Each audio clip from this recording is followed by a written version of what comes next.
नमस्कार दोस्तों, स्वागत है आप सभी का AIN न्यूज़ 1 में। मैं हूं आपके साथ में अर्नव चौधरी। जैसा कि आप सभी को जानकारी है कि इस समय छात्र जो हैं दिल्ली के जंतर मंतर पर काफ़ी भारी मात्रा में मौजूद हैं। छात्रों की जो है एक ही मांग है कि पेपर लीक को लेकर के जो धर्मेंद्र प्रधान है उनका इस्तीफा दिया जाए। हालांकि धर्मेंद्र प्रधान ने अभी कुछ ही समय पहले इस्तीफा दे दिया है। उसी सिलसिले में बातचीत करने के लिए आज हम गाजियाबाद में मौजूद हैं और मेरे साथ में विवेक त्यागी जी मौजूद हैं, जो कि वरिष्ठ समाज सेवी हैं और साथ ही एक उद्योगपति भी हैं। वो राष्ट्रीय व्यापार मंडल के महासचिव हैं। उनसे इस सिलसिले पर बातचीत करते हैं, क्या है पूरा मामला और क्या इनकी इस पर राय है। विवेक जी, सबसे पहले तो आपका स्वागत है हमारे चैनल में। जी, बहुत बहुत धन्यवाद। मेरा सर सवाल आपसे ये रहेगा कि जैसे छात्र और CJP जो है लगातार सरकार पर हमला कर रही थी। CJP जो है वो कह रही थी कि धर्मेंद्र प्रधान का इस्तीफा जो है वो दिया जाए पेपर लीक को देखते हुए। इस इस्तीफे को आप किस तरीके से देखते हैं? देखिए, जो छात्रों का आंदोलन पिछले कुछ दिनों से लगातार दिन प्रतिदिन जोर पकड़ता जा रहा था, वह जंतर मंतर पर भारी संख्या में, बल्कि कहूँगा कि हज़ारों लाखों की संख्या में जो छात्र वहाँ पे मौजूद थे और अपनी बात सरकार के सम्मुख रख रहे थे। तो धर्मेंद्र प्रधान जी ने आज अपना इस्तीफ़ा दिया है, जो कि बहुत ही एक अच्छा कदम है, चूँकि कहीं ना कहीं जब कोई यूथ, जिसको आजकल जेन ज़ी भी कहा जाता है, किसी सिस्टम के ख़िलाफ़ या किसी भी मुद्दे को लेकर लोकतांत्रिक देश में, जहाँ भी लोकतंत्र की व्यवस्था है और कोई जन आंदोलन इस तरीके के होते हैं, तो वहाँ पर छात्रों को सुना, समझा, वे अपना इस्तीफ़ा दिया।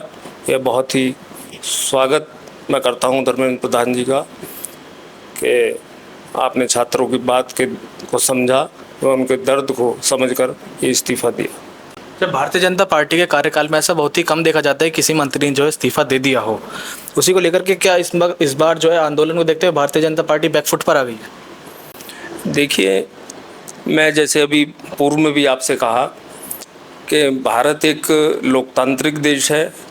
यहाँ पर जब एक जन आंदोलन, एक बड़ा जन आंदोलन,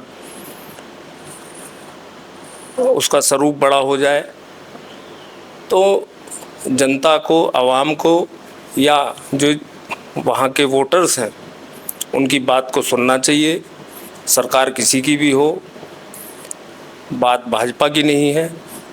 पूर्व में भी जिन जिन लोगों की, विपक्ष की भी सरकारें रही हैं, अगर उन्होंने जनता की बात को या छात्रों की आवाज़ को नहीं सुना है या उनको दबाने व कुचलने का काम किया है, उन सरकारों ने अपने आप को ख़त्म करने का भी काम किया है और अपना अस्तित्व भी किसी न किसी रूप में उन्होंने इस देश में खोया है।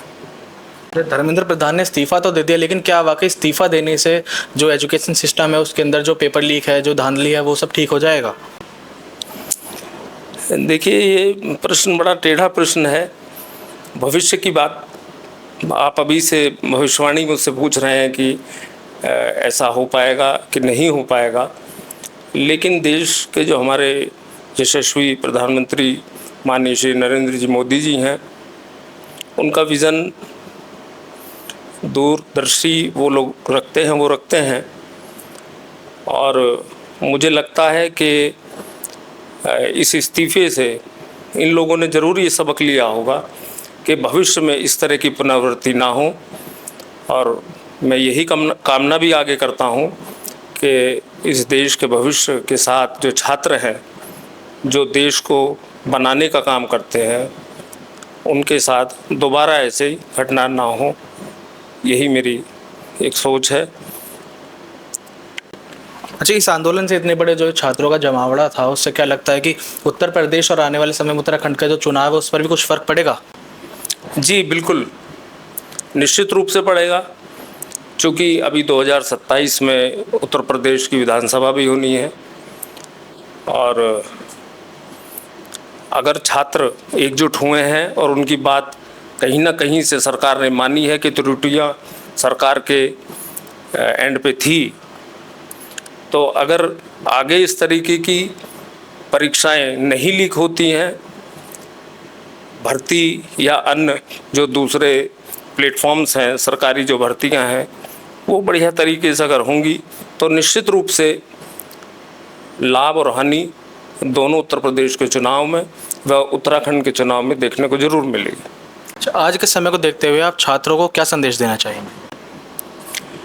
देखिए, छात्र एक ऐसा शब्द है जो 8वीं क्लास के बच्चा जब एक थोड़ा परिपक्व होने लगता है और कहीं ना कहीं ग्रेजुएशन तक या पोस्ट ग्रेजुएशन तक वो एक छात्र ही रहता है, बल्कि जब तक वो अपने जीवन में स्थायित्व ना ले आए तब तक वो छात्र है।